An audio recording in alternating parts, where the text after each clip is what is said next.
investimento foi feito de forma colaborativa. Não foi feito cada um fazendo o seu. Porque se cada um fizesse o seu, o gasto de dinheiro seria muito maior e a efetividade de uso de recursos seria muito menor, a eficiência seria baixa. Imagina cada empresa fazendo a sua pesquisa independente. Isso a gente sabe já que não funciona. Por isso que a gente conseguiu esse aumento que a gente está vendo aí de produtividade, tecnologia de informação ao longo do tempo. E agora a gente está avançando para áreas mais críticas do ponto de vista climático, áreas degradadas, áreas mais complexas, e a gente precisa manter essa lógica colaborativa como estratégia do setor. Por isso que as coisas avançam. Vejam, eu listei aqui, procurem vocês aí nas fotos aí, ó. Essa aqui é de cima ali, a mais velha, tá ali, ó, vamos lá. A Kika, a Marina, o Rildo, aquela foto ali de 2004, sim, não, 2006, 2007. Era o Projeto BEP. O Projeto BEP foi uma colaboração de 7 empresas, mais ou menos. Começou lá em 2001, foi até 2011. Veja que com todo mundo vendo o sucesso da colaboração no Projeto BEP, a continuação foi o Projeto TEX, 26 empresas. Eu nunca vi o STAP receoso com nada. Quando a gente sentou e assinou o contrato com 26 empresas, ele falou assim: Otávio, e o Barrichello, os dois juntos meio receosos, Otávio, 26 empresas, nós vamos poder fazer feio. Então veja, essa colaboração, ela vem se mostrando ao longo dos anos tão positiva, que cada vez mais empresas investem recursos, porque a gente percebe que todo mundo ganha, e são pesquisas pré-competitivas, em que o setor ganha, não é a empresa A, a empresa B que ganha, todo mundo ganha de forma colaborativa. Vejam, depois do TEX, bom, o Workflux começou, foi para a fase 2, agora nós estamos discutindo com as empresas a fase 3 do Workflux, que vai para mais um tempo ainda. Teve o TEX, aí teve o ModProd, que foi de modelagem, teve o PCOPS, que o professor Rodrigo coordena. Hoje, tanto o PCOPS quanto o Workflux trabalham com talhadia, então nós estamos colaborando muito, uma conexão muito forte do Workflux com o PCOPS, uma conexão muito forte do Workflux com o ProMap, então nós estamos avançando dessa forma. E aí a gente começa a pensar em aquilo que o professor Estado falou ontem. A gente não pode só ficar medindo DAP e altura, senão a gente não entende por que as coisas estão acontecendo. Por que um clone cresce mais num lugar e cresce menos no outro? E aí, incluindo a ecofisiologia nessa história, a gente consegue entender os processos por trás das coisas. Esse aqui é um mapa dos sítios do TEX. 36 sítios pelo Brasil, 26 empresas. A gente fez um monitoramento de produtividade. Esse valor é valor de IMA aos 6 anos. Vejam que tinha empresas que tinham uma produtividade mais baixa, empresas que tinham uma produtividade mais alta. Logicamente que isso está distribuído ao longo de um gradiente climático, mas vejam que dentro de cada empresa, o Elias está feliz ali, porque a Arauca era mais produtiva na época do TEX. Era no Paraná, né, Elias? Era outra história, mas olha lá, a turma lá da Clabin, Duratex, Buri, e os lugares climaticamente mais complexos, óbvio que a produtividade é mais baixa. Mas veja que interessante, dentro de cada sítio, você tem uma variabilidade de produtividade, cada bolinha é um clone diferente, no mesmo lugar. Na média, se a gente saísse do clone médio e passasse para o clone mais produtivo em cada sítio, era um ganho de 50%. Se saísse do médio e fosse para o melhor clone em cada lugar. E aí a gente começou a perceber que os clones, eles têm um gradiente de comportamento. E aí nós vamos ter que abrir mão de algumas coisas. Ou a gente quer um clone que é super produtivo, mas daí ele vai ter menos capacidade de ter tolerância a estresses, ou ele vai ser muito tolerante a algum estresse ambiental, mas ele não vai ter o mesmo nível de produtividade. E aqui eu coloquei alguns clones que a gente tinha no projeto TEX, para quem vai lembrar aí. Então tinha lá o clone da Cenibra, super produtivo, só que tinha baixa tolerância. E do outro lado da história tinha um clone da Suzano, lá do Maranhão, Graciana, que tinha uma menor produtividade, mas tinha uma super tolerância. O que esse cara aqui fazia para resistir em produzir lá no Maranhão que aquele cara lá não fazia, e vice-versa. E aí a gente começa a olhar para atributos funcionais, que é o que a gente vem fazendo, que é aquela história do planilha final 1, final não sei o quê. A gente ficou juntando 20 anos de dados de atributos funcionais que a gente mediu ao longo do tempo, em todos esses lugares aí, ó. E não só eucalipto, a gente fez isso com pinos, a gente fez isso com nativa, e nós estamos trabalhando nessa linha. Então a gente juntou fisiologia da escala da folha, estômago, ângulo foliar. Muitos de vocês aí mediram várias dessas coisas, vocês vão lembrar dessa época. E conectando tudo isso com carbono, consumo de água, clima, e usando ferramentas de modelagem para estimar como é que essas coisas vão acontecer ao longo do tempo. Vejam aqui, por exemplo, dinâmica do dossel, foi uma coisa que o professor Gustavo falou muito, e que a gente faz muito em todos os projetos. Olha a diferença de dinâmica de radiação nesses dois clones plantados no Maranhão. Olha a diferença de forma que eles estruturam a copa deles. Mesma idade, mesmo manejo, mesmo preparo de solo, mesmo tudo. A única diferença entre esses dois é material genético. Uma espécie ou outra espécie, um clone ou outro clone. E aí, além disso, esses clones diferentes têm capacidades diferentes de manipular a estruturação do dossel. Então veja aqui, dois clones diferentes, um clone produtivo e um clone tolerante, no mesmo lugar, só que num lugar bom. No mesmo lugar, mas num lugar bom, todo mundo faz um bom IAF. O clima é bom, um monte de folha, produtividade boa. Quando a gente planta esses mesmos clones num lugar seco, o clone de lá, que não é tão tolerante à seca, não consegue perceber o ambiente, então ele mantém o IAF alto. O que vai acontecer? Se essa seca se prolonga, ele vai tender a morrer. Esse clone de cá consegue perceber o ambiente. Veja a redução de IAF, é quase metade do IAF. Então ele consegue perceber que o ambiente está seco, ele fala, nesse lugar aqui eu não posso produzir tanta folha, senão eu vou morrer. Então ele abaixa o IAF. O de lá não consegue fazer isso, porque o de lá, o foco dele é produzir. Produz.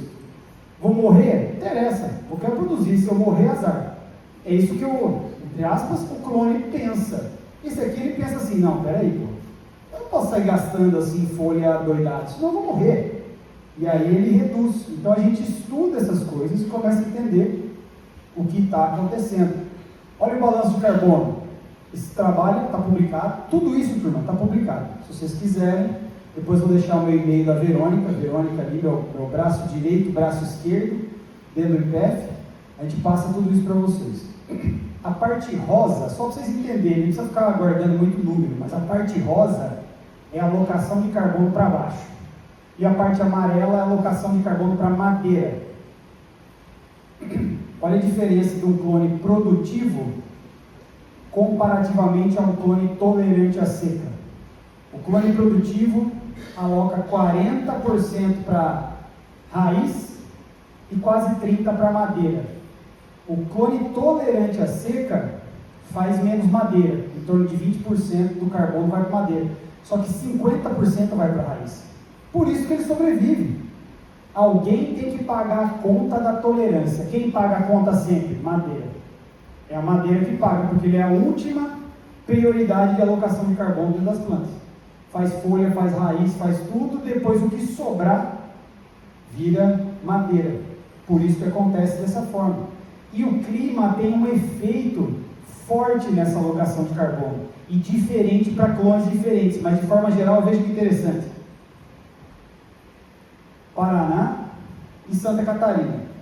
Aí olha a rosa, olha o rosa aumentando em função do estresse hídrico. São Paulo, norte de Minas, Maranhão. Olha a escadinha de aumento de alocação de carbono para baixo, comparativamente ao que vai para a madeira. Porque a planta percebe o ambiente e ela tenta se ajustar. Vai ficando mais seco, a alocação de carbono vai aumentando para baixo e vai diminuindo para cima. É a madeira pagando a conta do estresse ambiental. Joia! E aí a gente faz outros estudos, por exemplo, isso aqui é raiz, profundidade de raiz.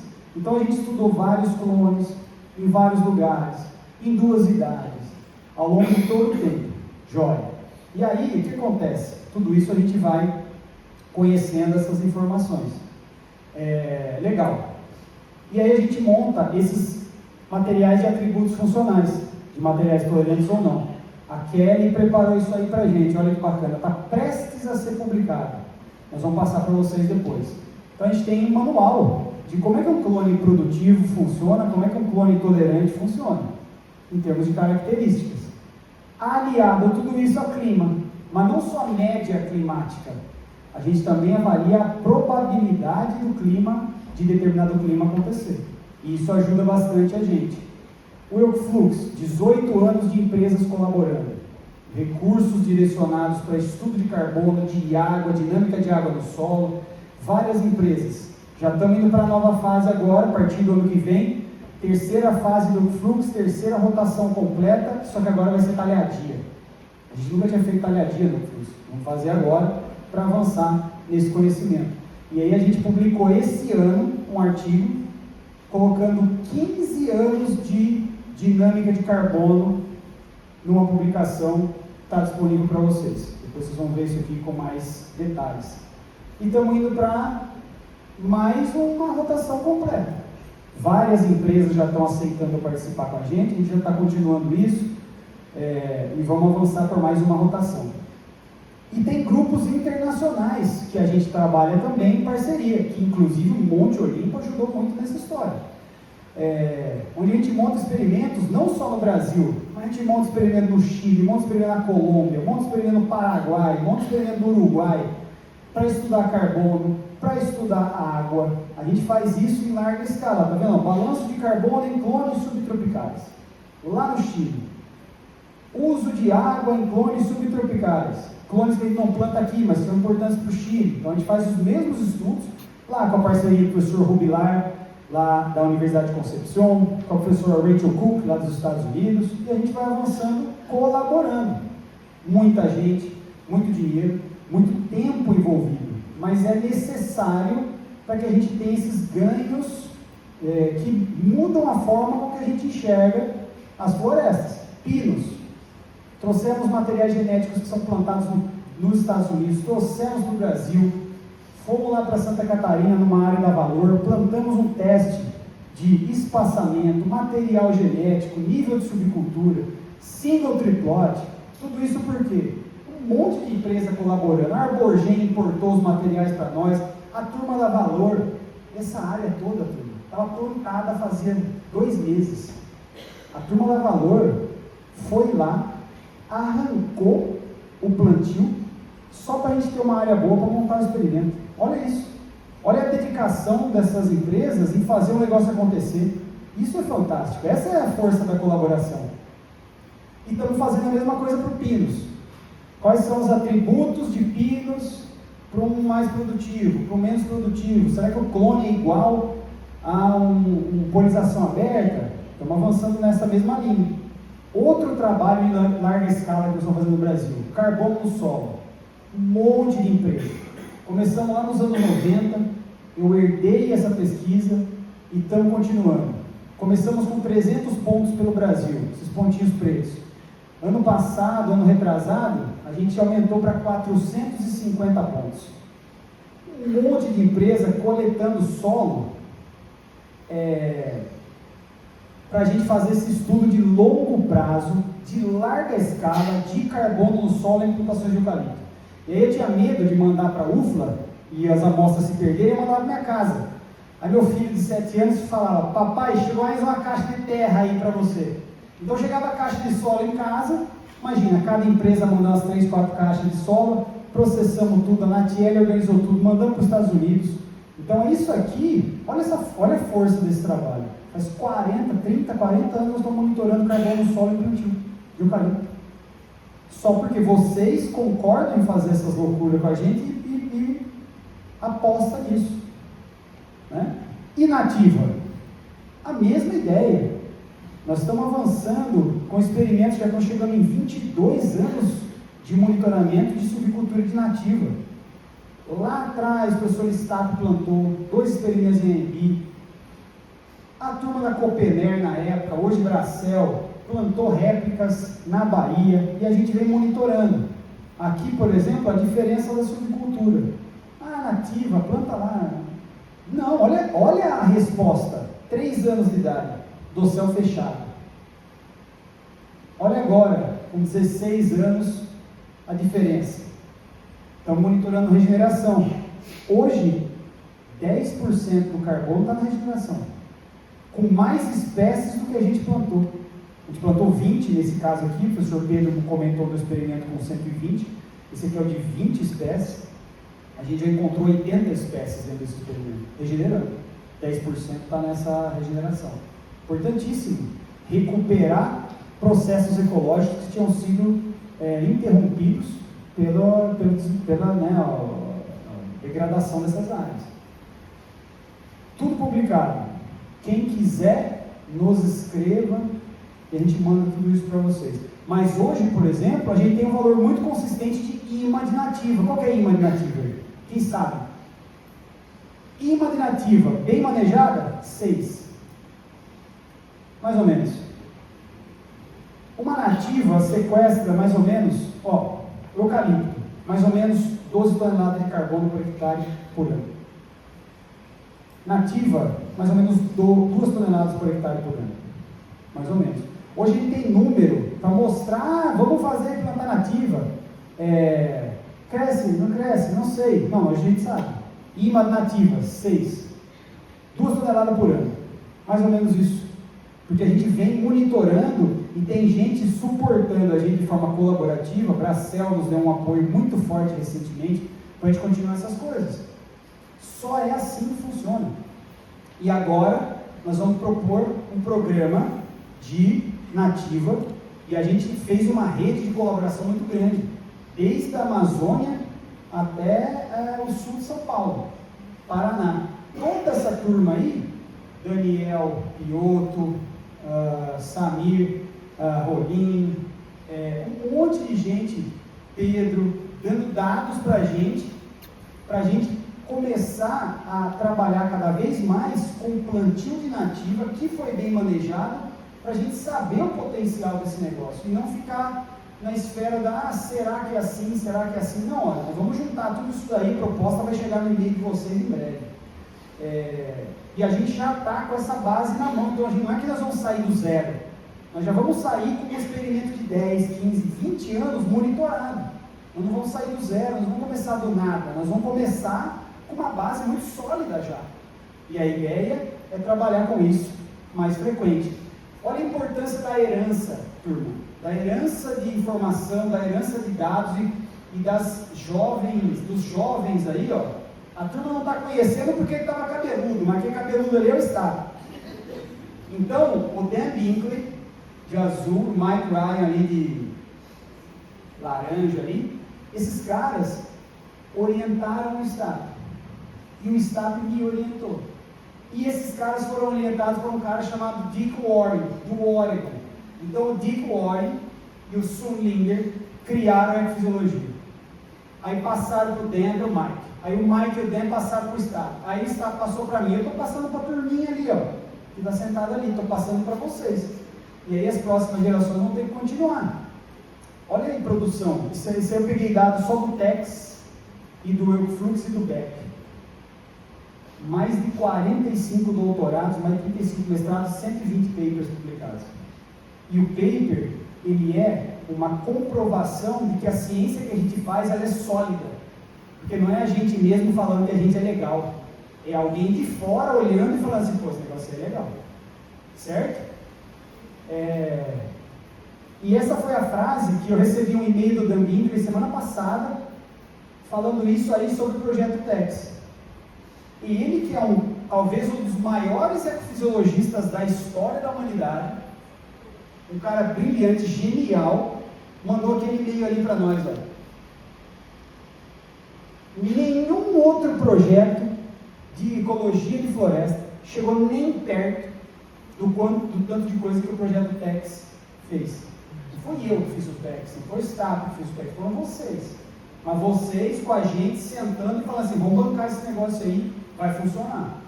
E hoje está aí, esse resultado que nós estamos mostrando para vocês. de tudo isso que a gente conheceu. E veja isso, turma.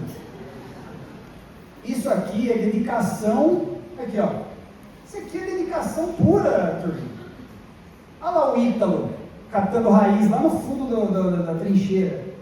Olha lá, Raoni, carpinteiro, medindo a árvore que caiu depois de um furacão lá nos Estados Unidos. O Ruas estava nessas buchas aí também, do ar. Então veja, turma, as colaborações institucionais só funcionam porque as pessoas colaboram, porque temos amizade entre nós. E aí a gente confia na pessoa. E aí a gente bota o negócio para rodar. E aí vem depois da amizade, da colaboração pessoal, as colaborações institucionais.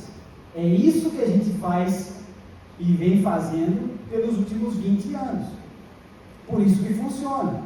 Tá vendo? E o que é importante, tudo? É importante que a gente compartilhe o crédito dos nossos grandes feitos. O Monte Olimpo está totalmente vinculado com isso aqui.